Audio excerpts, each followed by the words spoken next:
You guys voted to watch Electroboom's How Many Error Can You Fit in a Video? I wonder what this video is about, other than the roast. Hi, today I want to Hello. Praveen Mohan.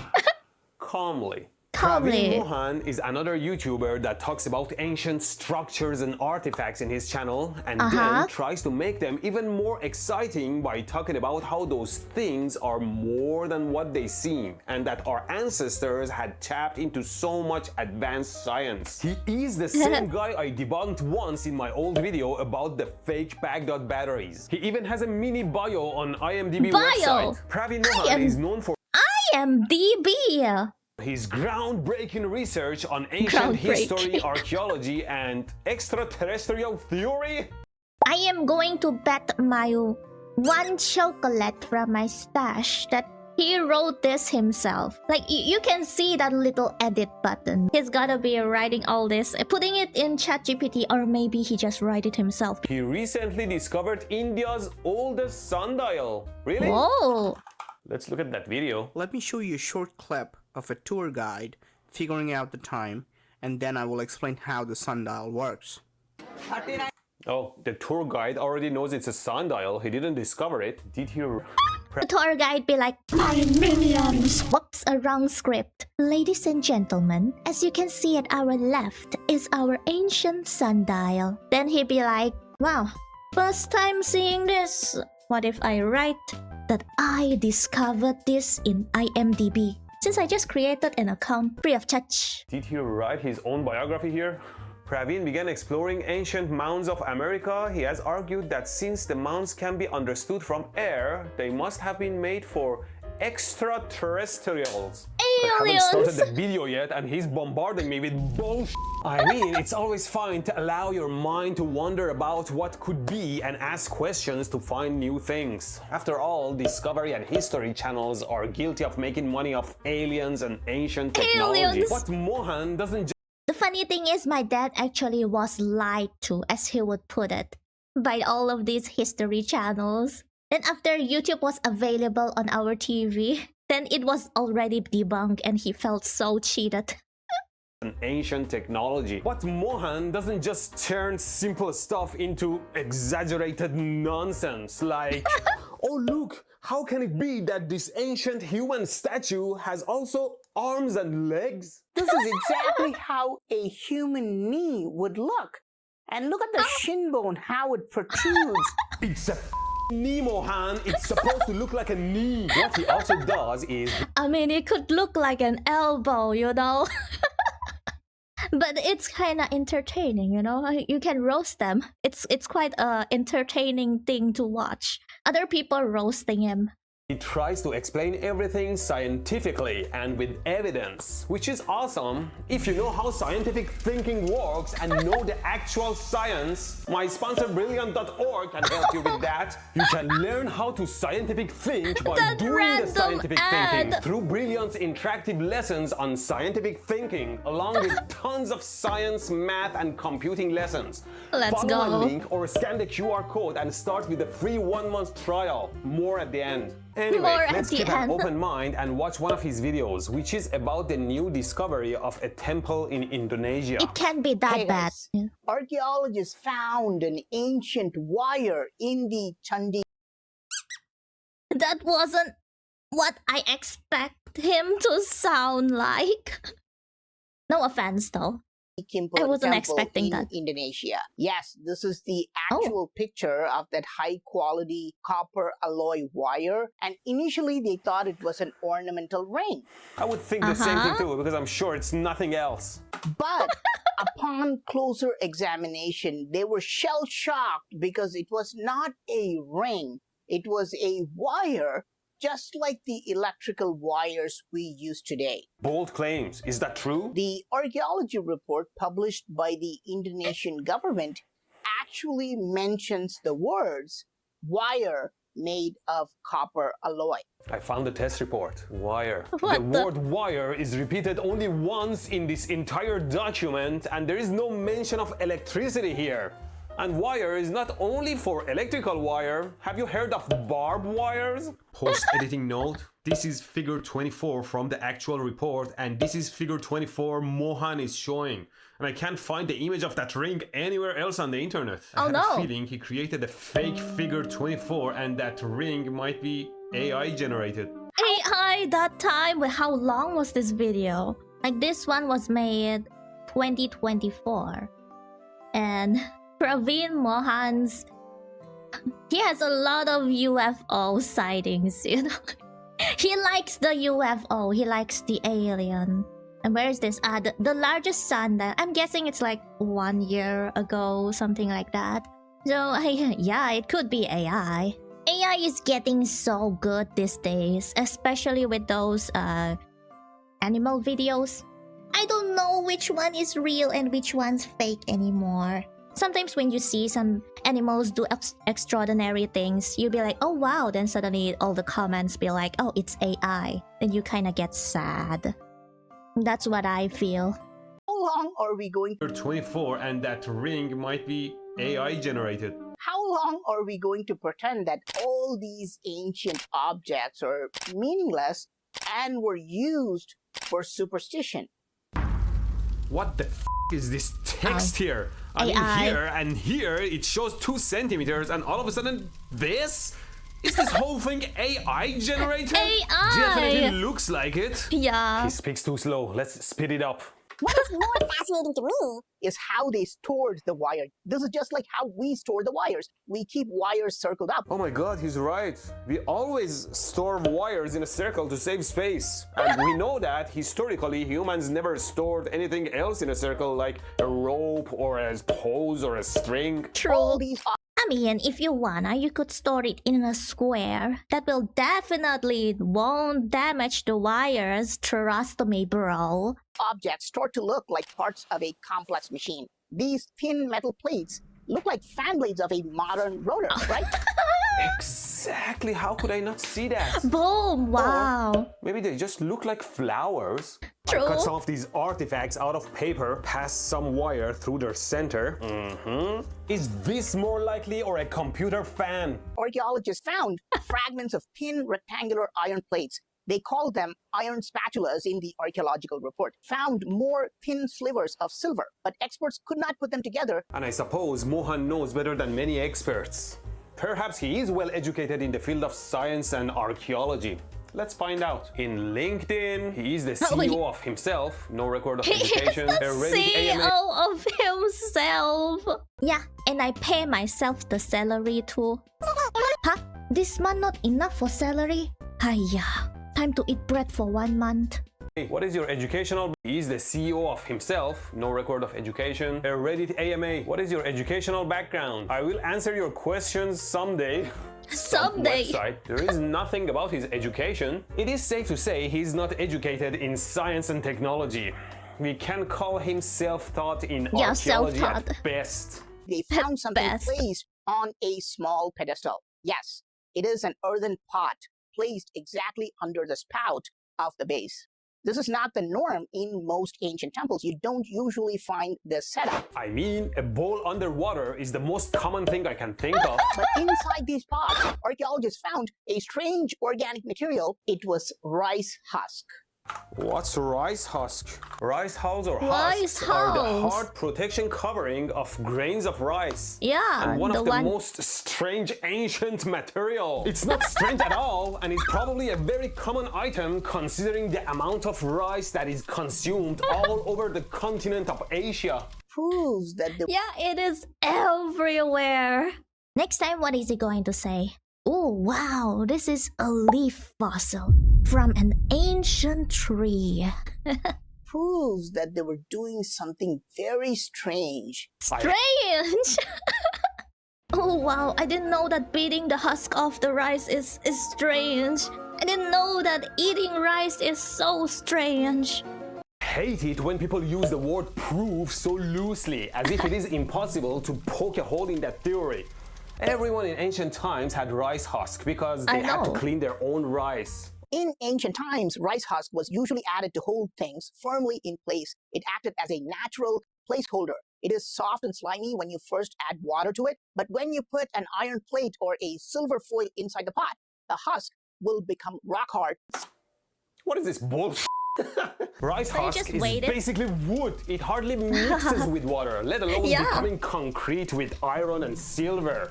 This is such a Fine. I went and bought some rice husk from a local brewery. Apparently it has some use there. This is what it looks like. I grind some of it into a fine powder for best effect. Ow, sorry. Nice. Pour it in a fancy silver bowl for good measure. So add some water to the mix. See, the water is hardly mixing with this thing. I guess we try to mix. Doesn't want to mix with water. It's like trying to mix wood with water. What a mess. So we have a ton of silver and we place an iron blade into the rice husk. And now, as you can see, it's as solid as concrete. Solid as wood. It's so mad. No difference. I'm sorry, but he was lying straight into our faces. He had this gooey mix right in front of him. What is the use of rice husk? Ash? Rice husk ash. Source of amorphous reactive silica. Rice concrete. To achieve the best pozzolanic properties, the combustion of the husk has to be carefully controlled. Also, they burn the husks below 700 degrees C, carbon formation at a given water cement ratio, small amounts of rice hull ash, useful to improve workability of concrete mixes. Well, there you have it. It doesn't turn into concrete itself. They burn it, use the ash for concrete mix. It turns into... He kind of skipped the burning part. But that's educational. I didn't know that rice husk was used in like water cement. Some people use it as a pillow filling. It's supposed to be cooler and more comfortable. I never tried it before though. To concrete with iron and silver. Toothpaste, rice bran oil, brewing to increase lautering. What? Fertilizer and substrate. If you're curious, lautering is a process in beer making, like filtration. What? Fertilizer and substrate. Fireworks, fuel, juice extraction, pet food fiber, pillow stuffing, insulating material, optical board and cardboard, geopolymers. But why would such a setup be needed at all? To generate electricity. Yes, this is exactly what they were doing here. No. Making electricity is super easy, barely an inconvenience. I've said it before, every time you place two different metals like copper and steel in an electrolyte, which is simple stuff, any liquid with ions in it like orange juice, salt water, tea or whatever, you are creating a battery. See, I put the spoon in there and we are reading 0.16 volts, not much. And if you drop the metals in there like this, shorting the contacts, there will be some current running through the juice and metals that will cause some electrochemical reactions, likely ruining your juice. I'm sure ancient people were aware of these reactions, but they had no way to know it was electricity flowing and just blamed chemistry. I'm going to fill the pot with hot. Here's a silver plate and here is a piece of iron. Let's check if we get electricity. But I'm shocked. Shocked. There is no electricity, right? Why? Because to get electricity, we need the power of the lingam. Without the lingam, we cannot create such power. We need the power of lingam to create a battery. What is that power? We have recreated this lingam as well. And let me place it in such a way that the spout is directly about the pot. So let's do that. Let me pour water on top of the lingam to unleash the power. And look. Wait, is this thing the lingam? We see electricity rising in the pot. So, the power of lingam was flowing water into the bowl? You know, people can just pour water in the bowl. What were they doing with this electricity? Today, most physiotherapists recommend a procedure called electrotherapy. Who recommends that? Which sends low-volt electricity into your... There was a trend here before on the electrotherapy. We tried it. Nothing happened though. I hope there's no side effects because I did it a few times with my parents. Body. It heals many conditions. Wikipedia shows a dozen different conditions that can be treated. Let's read the Wikipedia page. Medical uses musculoskeletal conditions. Little to no evidence available to support electrotherapy for management of whatever. No. Neck and back pain has limited effect on neck pain. Evidence for there's no feel. very limited. Shoulder disorders. Methodological problems preclude drawing conclusions. Other disorders. A review found that evidence is limited quality. Chronic pain. Supporting evidence absent or unclear. Chronic wounds. It was unclear whether electrotherapy increased healing. Mental health and mood disorders. Since 1950, over 150 published articles found positive outcome. I think that was the time when they electrocuted mentally ill people in their asylums. Clearly, it is a very... And now they need more people to electrocute the patients. Not enough anymore. They got addicted แล้ว Clearly, it is a very questionable science which lacks solid evidence. Although you could use anything as placebo, but there are many more effective ways out there instead of electrocuting yourselves. I mean, at least they did not say there's any side effects. Therapists confirm that it will heal you if you have repeated sessions of electrotherapy. Let's read this article by Useless. Jason Bellefleur, who is a multi-award-winning physiotherapist. They assist in the recovery process, usually just to calm down some of the symptoms, especially in very acute situations. It doesn't heal, it assists by, say, reducing the feeling of pain by contracting your muscles or perhaps an even bigger pain that makes you forget your original pain. Today, what do devout Hindus do when they are mentally depressed or have a physical condition like chronic pain? I guess they keep electrocuting themselves to get healed. Is it possible that the ancient people of Indonesia were using electrotherapy? No. Believe it or not, something similar called the electric bath was practiced about 250 years ago. Ouch. And who popularized this therapy? Benjamin Franklin, one of the founding fathers of the United States. This electric bath procedure was called Franklinization after Benjamin Franklin. A patient with depression or pain would sit under a shower and be delivered doses of electricity, and Ben Franklin and get more pain to counter more pain. Or if you want a traditional way, just do the feet, the thermal feet soak. I guess it's translated that way. We just call it 泡脚. Soak your feet like you would in a hot spring. But in this case, just like hot water or something. Warm water is okay too. Lets you sleep better. noted that the patients got better after. Oh, did he actually note that? Electric bath, electrotherapy. This was mainly at the hands of quacks and charlatans. The process of charging up a patient with static electricity was called Franklinization after Benjamin Franklin briefly experienced in this field. He attempted to treat a number of paralytics, first with electric shocks and then with static charging, but without much success. So Ben Franklin himself recognized that his procedures were useless and ineffective. What's wrong with their faces? Where do the arms of this lady disappearing to? What's up with the face? They are all AI generated. None of them are real. Was there anything real in his video?